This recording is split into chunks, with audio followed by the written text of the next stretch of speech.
Okay, House of Payne fans, season 14, episode 7, Burying the Hatchet. I know I'm late on the review, but I'm here now. Also, side note, if you are a viewer of my other channel, My Kind of Entertainment, and you're like, wait, did Jeremy give up on Beyond the Gates? No, I did not. I was just busy all week. But last night, I stayed up, I binged all 5 episodes, and I posted all 5 episode reviews. Yes, each episode got a separate review, not a compilation. Go check them out. My Kind of Entertainment. You know where to go.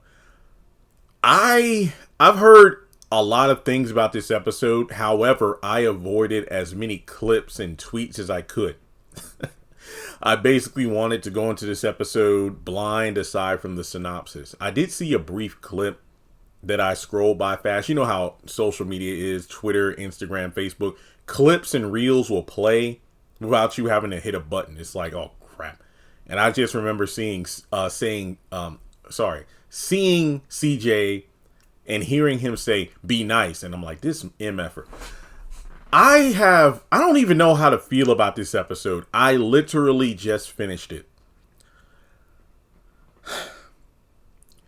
I'm going to give it a 2 out of 10, and I'm going to explain why I'm giving it that score. I know that this episode, after looking at the episode and then looking online, I did see a lot of people message me about, hey, Ella's prayer at the end was so good. I'm not going to hold you. I did not like it. Now, it was a powerful scene. The music was great. Ella going over to the condo was good. But here's my issue. These characters are still not being honest. They're not. Now, what I'm going to do, let me start off with the Jasmine and Jackson scene, because that surprisingly was only one scene. I thought that we would, kind of have more than just one visit to CJ and Janine's house, but no, it was just one. You could tell the majority of the episode was focusing on the Payne, or Ella specifically, and Calvin dealing with Laura, and then her going home to explain the fallout. Now, like I said, I give it a score of a 2 out of 10. I know this is going to be a subject of debate because I feel like there's going to be some people who watched the episode and absolutely loved it, but I'm going to explain, as I always do, why I did not like the episode. And I feel like this entire season is literally going to TV quality hell in a handbasket, because it's reaching Sister's level of stupidity in terms of characters failing to recognize their own shortcomings and then acting like they're innocent when they aren't. Ella is guilty of this. Miranda is guilty of this. Laura's guilty of this, but she did get called out for it in this episode. But before we move forward, make sure you take a moment to like and subscribe. Follow me on social media. Links are in the description below. Hit the bell icon and select all. That way you don't miss out whenever I post content on the channel. And let's dive in. Now, I do like that we get to see elements of, Malik being treated like an adult. I don't know why. I just love the moment where, first of all, he comes to the door and he's showing the family, Janine, CJ, and Jasmine, that Mrs. Wellington is still, slandering the Paynes along with Glow around the neighborhood with flyers.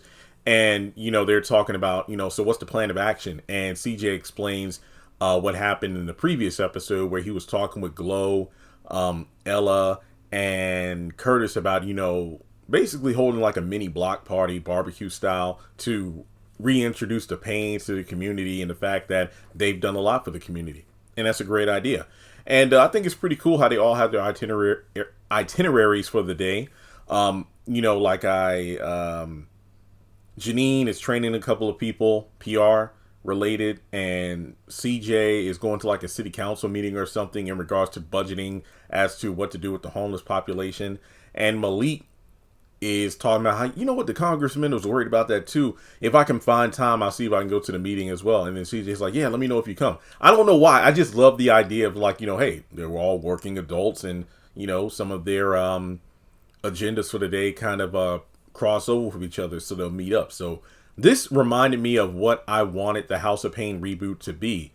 You'd see Janine and CJ dealing with their adult children now, dealing with adult situations. But remember, when the synopsis came out, that's what I thought the reboot would be. But instead, it only felt like a couple of years fast forward, and that made no sense. Because at this point, I guess Malik is done with college, even though I feel like they would have made a big deal about his graduating. We've only been seeing him as he was finding his career path and working for the congressman, and I guess that's what he does full time now. So, interesting. Now, aside from that, Jasmine is asked, "What are you doing?" "Well, it's going to be a bad day." "Why?" "I'm meeting with my journalism group, and I don't like one of the members." And then we hear the doorbell, and it's Jackson at the door. And it just brings about a lot of questions. So, given the fact that Jackson is still part of the group, did Jasmine say he could work with the group because she quote unquote slept on it like that professor asked her to? I mean, because I'll get to this scene at the condo later, but we know this episode takes place directly after episode 6 because Calvin wakes up on the couch because he fell asleep on the couch at the end of episode 6. But yeah, the passage of time is weird. So this is where the episode kind of lost me because yet again, just like when the professor came over, we're just acting like what Jackson did in the other episode he was in, where he basically tarnished Jasmine's name online and had her trending and, almost ruined her opportunity for an internship, all because she wouldn't defend him in student conduct court. We're just acting like that never happened at all. So Janine's like, Jasmine, don't be rude. And then Malik's like, "Oh, you deaf? Fine." And then she gets up to quote unquote greet Jackson, and he came over there to talk, and everybody pretty much leaves to go about their day to let him talk. And I'm just like, but you're what this kid did, right? He literally trying to ruin your daughter's academic career and possible stain on her record when she tries to go to apply for any job. Like, you're acting like this no big deal. And then CJ's like, "Be nice like I taught you." And I love, and then it's like, "What's up, dude?" And then Janine's like, "Jasmine." And I love how Jasmine clapped back. It's like, hey, y'all say handle it my way. Let me handle it my way. You all go about your day at work. And that's when they have a conversation. And I thought, I told you never talk to me again. Look, I know, but I'm over. I'm not trying to disregard what you said, like I didn't hear you, but I just wanted to come over here and just give you an honest apology because, my grandfather taught me about when a man messes up, he tries to make amends. And for what it is worth, I did like his apology. He owned up to what he did, being lazy and breaking her trust and copying off her, assignments and this, that, and the third. I appreciated the apology. And he's like, "Look, well, I get it. I'll respect your wishes. If you don't want me to work in a group, I'll just work by myself. So, we don't have to interact." So he's about to leave. And then that's when she stops him. It's like, "Look, I don't trust working with you, but if the group is cool with it, then fine. I'll see you later at the meeting." And he's like, "Oh, okay, cool. I'll see you later." Now, like I said, for what it is worth, I like this scene because it was a sincere apology. But here's my issue with it. And I already said it a few moments ago. The episode acts like the one where Jackson went out of his way to sabotage Jasmine because she wouldn't help him. And then he came over to the house and admitted to it. We're just acting like that never happened. If that episode didn't exist, then this scene would have hit harder. But whatever. And surprisingly, that was it. Like, we don't get any follow-up. Maybe there's another episode where we actually see the study group or whatever, but I don't know. So that's pretty much all there is to say about the Jasmine stuff. Now, we got to get to Laura. And I actually have 2 pages of notes here because similar to episode 6, I wrote down pretty much everything to make sure I didn't, leave any stone unturned. So we're going to start it off with Junior coming out of his room and seeing his dad sleeping on the couch. So I was wrong in episode 6 when I assumed that it was just Laura and Calvin in the condo. No, Junior was apparently in his room. Now, he's like on the couch. Like, oh no, son, everything's okay. I was just sleeping on the couch. I thought you were going to take me to school. Yeah, let me go brush my teeth. And that's when Laura comes out and asks if he slept well. It's like, yeah. I just slept on the couch. Everything's cool. And as Calvin goes to the restroom to brush his teeth, that's when Laura is fixing Junior's lunch. What do you want for lunch? Donuts. You know you can't have donuts. Water, fruit, vegetables. What are you going to ask me what I want for lunch if you just want to pack what you were going to put in there anyway? That reminded me of Soul Plane at the beginning with Kevin Hart. The stewardess is asking, beef stroganoff or the chicken? I'll take the chicken. All we have is beef stroganoff. Then why would you ask me what I wanted if that's all you had?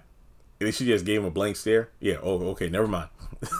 So, he gets handed his lunch and he actually calls Mama Laura on the way out. And she actually, just smiles at the idea of that. And for what it is worth, that was actually a pretty good scene. It was a good moment considering we're usually seeing Laura scowling, but just having a moment where she's having, oh, Mama Laura? Oh, wow.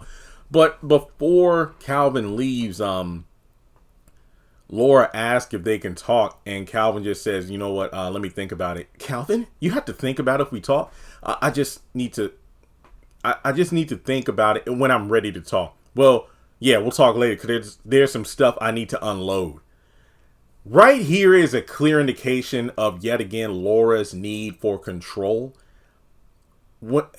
It's giving Fatima from Sister/Zatima. When Laura wants to talk about something, she demands it be done right there in the moment or at a time of her choosing. When Zach wants to get something off his chest, no, I have to process things, Zach, because if I don't, I'm going to lash out. So Zach has to put everything he wants to talk about on the back burner, but whenever Fatima, or in this case Laura, wants to talk about something, it has to be done when she chooses. Now, after she's still in awe over the Mama Laura moment, she opens the door, assuming Calvin or Junior had left something, but it's actually Ella. And she's like, oh, wait, Calvin just left. You missed him. And I'm thinking to myself, like, how would they miss each other in the hallway? Like, did Ella just say hello in passing? That always confuses me. And I get it. It's a set, yada, yada, yada. But Calvin and Junior left barely 8 seconds before Ella showed up at the door. I'm pretty confident it's a hallway.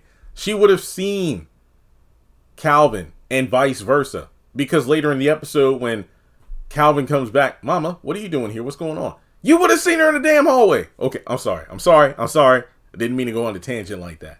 But Ella asked if I could come in. Laura's like, of course. And I'm thinking like, yeah, not Miranda, but Ella. Yeah, it makes sense. So I'm going to break this down, people. I want to break this down because, okay. Ella is essentially doing what Miranda wanted to do if Laura would have invited her up. And that's to give a sincere apology. She apologizes for all this underlying anger. And she hopes that they can get past any sort of feelings of disdain. Now, this is where I feel like the fakeness starts. Because Laura says that, oh, Miss Ella, well, there's no disdain on my end, but I could definitely feel it from your family, you and your family side. And we know for a fact Laura has disdain towards Miranda, hence why she lashed out in House of Love. So Ella just says, Laura, please tell me how the family makes you feel this way. And here is where the lack of accountability is still rearing its ugly head. She harbors on the events of House of Love, the incident where you threw me out of the house and told me to get my narrow ass. And I love how Ella's like, I said your narrow tail, not your ass. Same thing. No, it's not. There's a major difference between somebody saying, get your behind out of my house versus get your ass out of my house. And yet Laura can't just coincide or identify the difference there. Basically, any sort of quote unquote disrespect in her mind is elevated to the highest level. And Ella says something very interesting. She says, well, look, I'm here to heal or repair this relationship. And Laura drops a bar. I gotta admit, Miss Ella, we never had one. And then Ella, I thought we were doing fine. Now she's the one who's being fake as hell. Laura, like her or hate her, you cannot deny she's telling the truth on this. Laura lists off some of, probably close to over half of all the times she has invited Ella out to do bonding stuff like wedding events, planning, wedding tastings, outfits, that kind of thing. And every time you would either cancel or not show up. Then I even went to, after the wedding tasting thing, I, talked to my mom because it's funny how you cancel on me all those times. Yet when I came over the one time about the wedding tasting event, you were in the kitchen with Miranda. How do you think that made me feel? So then I went to my mom. I was like, look, I'm trying to bond with Miss Ella. I don't know what to do. Well, my mom was like, well, she's a woman who goes to church. Why don't you show up at church? I did. Guess what? You weren't there. And that's very telling that Laura would just pop up at the church like that because, well, I feel like if I would call Miss Ella to go to church with her, she'd probably cancel on me. So let me kind of ambush her at church. I know that sounds bad, but honestly, I do feel kind of bad for her when you look at it from that perspective. She went out of her way to go to church in the hopes of seeing Miss Ella there, and then Ella wasn't there. My guess is that this was probably during the time frame when Ella was out trying to find another church home because of everything that happened with Regina and the church essentially turning its back on her. So I will give, some leeway there, but yeah. And just as much as Laura doesn't want to recognize or own the fact that I came up in the house and started shit on that day, Ella just refuses to acknowledge. No. Ella isn't. She's acknowledged it. She's told Curtis, Miranda, and Jasmine, I don't like that chick. I don't like her, and I have been avoiding her. She told that to them, but she can't tell that to Laura. And I know some people are like, well, Jeremy, I know Ella's over there trying to make peace. What kind of peace do you think will be brought if Ella just tells Laura that? It would be a fresh start because it would be honest. And that's because I'm tired of these characters constantly saying like, look, can we talk and can we keep it real? That's the only way I know how. When you're fake as hell. Like, if you want it real, clear cut, just say it for what it is. And then if you can move past it, you can. But it's going to be damn near impossible for any of these individuals to repair any sort of relationship or move forward together when they're carrying like a 500-pound just bag of rocks tied up to their back or their shoulders. You can't move forward when you're dragging all that dead weight behind you. That 500 pounds of just disdain and unaddressed anger and resentment. Ella not coming clean to Laura about avoiding her. Now, okay, maybe she doesn't need to flat out say, I don't like you. I don't like you, chick. Her admitting to the fact that she has been avoiding Laura is a start in the right direction. It's not going to be an easy thing to admit to, but Ella acting like she has not been avoiding Laura, and Laura, for what it is worth, is being vulnerable and honest to the fact that how can you sit there and tell me, and not to be like Laura trying to twist Ella's words, but basically Laura is addressing the fact like, Ella, you're gaslighting me. You're making it feel like you're trying to make me feel like I'm crazy when I'm correct in identifying underlying disdain and anger that the family has towards me. When in actuality, it's specifically Ella. Ella, you're the one who said, I don't like Laura. I don't like that chick. I've been avoiding her. And then you come over here acting like you want to be sincere and honest, but you're not. You literally just sit there and refuse to tell her the truth. And then you have Laura acting like she's the issue when in actuality it's the both of you. I don't know. So in any case, I know how Ella says like, I can see how it looks like that. And then Laura's like, but that's the way it is. And Laura is correct. But then that leads to something very interesting as we follow up on this scene. Ella finally calls out Laura for starting shit with Miranda and House of Love. Like, think back to that afternoon. We were having a pleasant day, a gathering and whatnot, and you could have been a part of that, but you came into my home and you went at Miranda. How would you like it if I came over to your home here and I was rude to a guest of yours in your home in front of you? How would you react? And then, she gave that same old speech about, look, there was a lot of anger and whatnot that day, and we need to separate and breathe and yada, yada, yada. We've already been through that. But Ella calling out Laura, I'm like, good. But then at the same time, I'm like, well, Ella, you need to be honest as well. So Laura gave this half-ass apology. I apologize if it came off that way. And then Ella flipped her own words on her. You said if it came off that way, but that's the way it was. I'm like, whoo! Ella did that. So Calvin actually comes in and he's asking, oh, what's going on? Yeah, I came over here to talk to Laura. It's like, okay. And then Calvin's like, is there anything I could do? No, this is something that me and Laura had to do. No. And then Laura's like, well, I don't really know how much there is to say. And then Calvin's like, no, we need to talk this out. So he sits down. I'm thinking, okay, that's good, because he could have easily listened to his mom and just went into the other room. It's like, okay, well, you two need to talk. But no, Calvin sat down because he's like, we need to figure this out. We need to figure this out. And I'm down for that. That's exactly what needs to be done.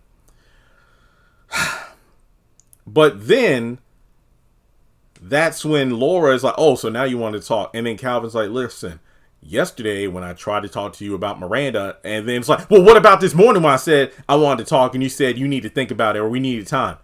And then that goes back to the beginning of the episode, what I said before. Everything has to be done on Laura's terms. When Calvin brings up a subject, Laura flies off the handle and just storms out. But when Laura wants to talk about something, no. I don't care how you feel.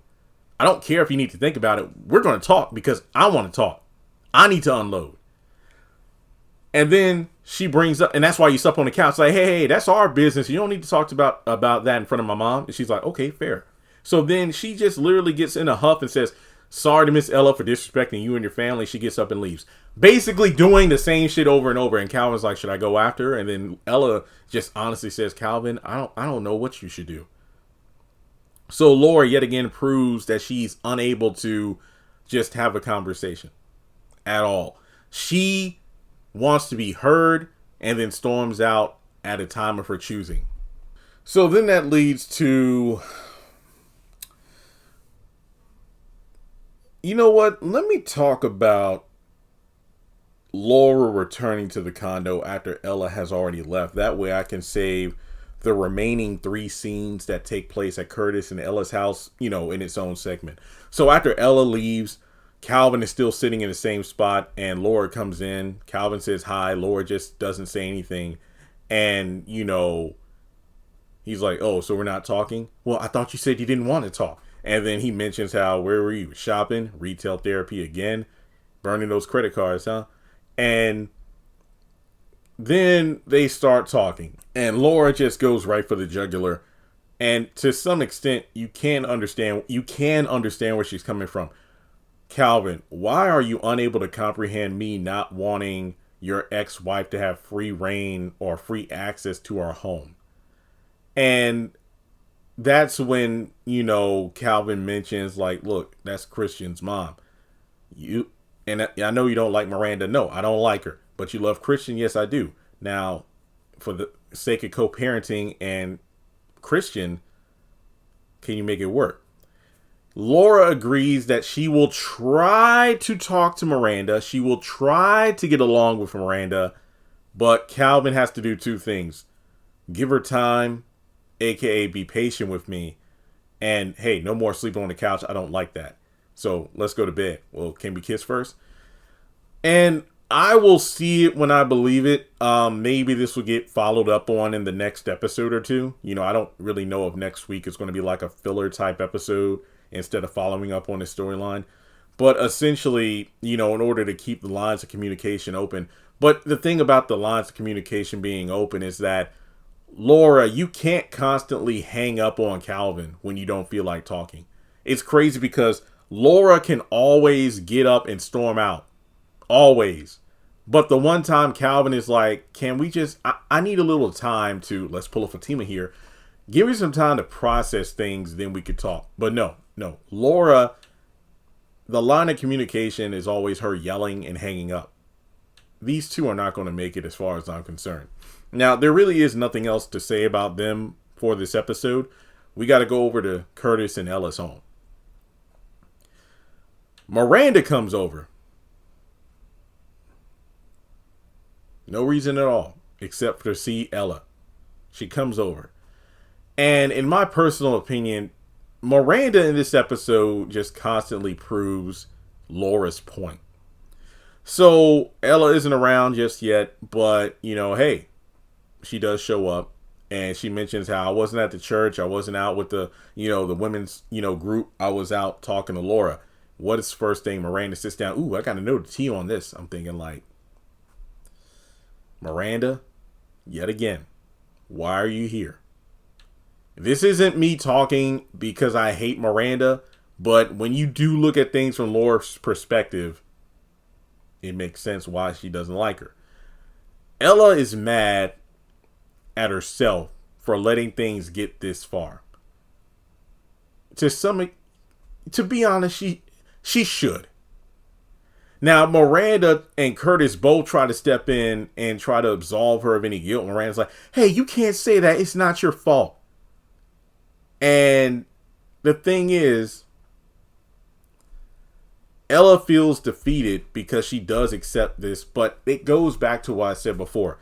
You can't constantly sit with everyone, not name Laura, and admit to your own shortcomings.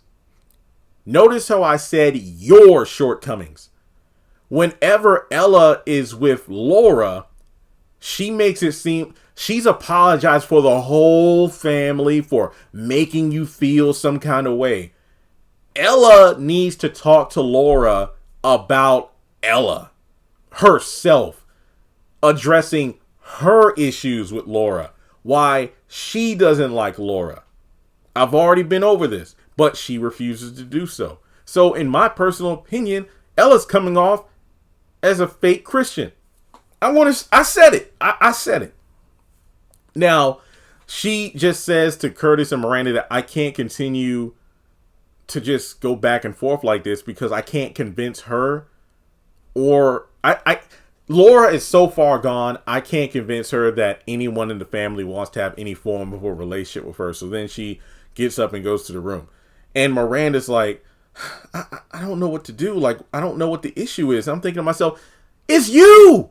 It's you and your constant presence. But to be somewhat lenient on Miranda, it isn't all completely on her, because people keep saying Calvin needs to step up and say, Miranda, you need to back off. Calvin has done that, but he's backtracked a lot.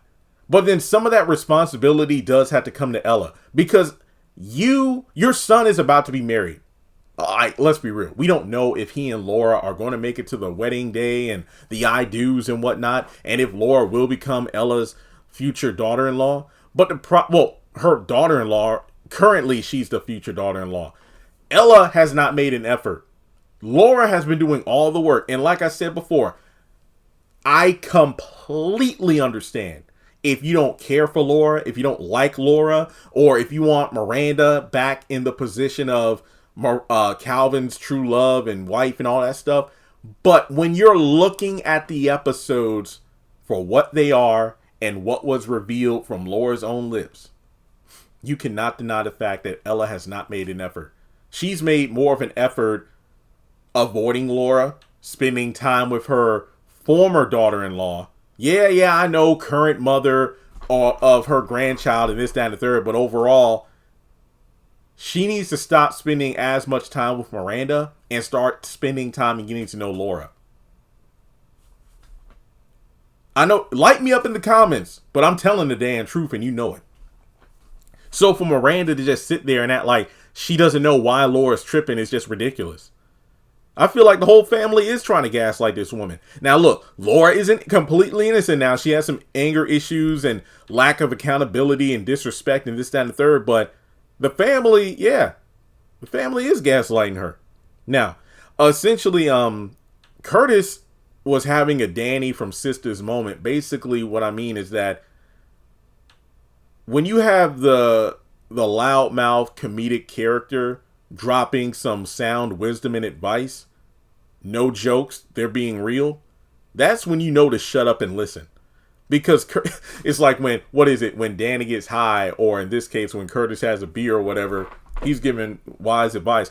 Well, honestly, I think it's more so because he doesn't like seeing Ella upset, and he wants to be done with this drama just like everybody else. Because, it's like, yeah, we're not about that. And Miranda's like, yeah, you're right, we're not. And I'm thinking to myself, nah. So Curtis basically says that, you're mad at Laura? Yeah, and I don't like her either. I have a right to be. And that's fair. Everybody has a right to be. Everybody is justified to feel the way they feel about someone or something. But the problem is, what are you going to do if you're in a situation where you have to be in constant interaction with that person who you have issues with? What's all that underlying anger supposed to do? You need to do what's right. And Miranda's like, yeah, you know what? I'm right. Oh, I mean, you're right, but I got to go. And I love you, and I love you too. I don't know why, but Curtis saying that was sweet. But then that goes into the theme of, that's why you both need to get to know Laura. I'm talking about Curtis and Ella. Like, it's just a shame that nobody's really addressing this, acting like they don't know what the problem is. Now, then finally we get the scene where Ella is praying. And it was a good scene, but I'm sorry, I just can't take Ella seriously. She's praying for God's wisdom and grace, but this is going to eat away her conscience until she's honest. That's all I have to say. But I hope I did a good enough job breaking down this episode and explaining why I feel the way I feel and why this episode gets a 2. While it had its moments, there are underlying issues that negate anything positive. Like, I love the Jackson apology, but we're still acting like he didn't try to destroy Jasmine's reputation. I liked Ella's prayer, but Ella keeps acting like she doesn't know how to fix the issue, or at the very least be honest with Laura about not liking her. And the list goes on. So with that being said, thanks so much for tuning in, and I'll catch you all in the next video.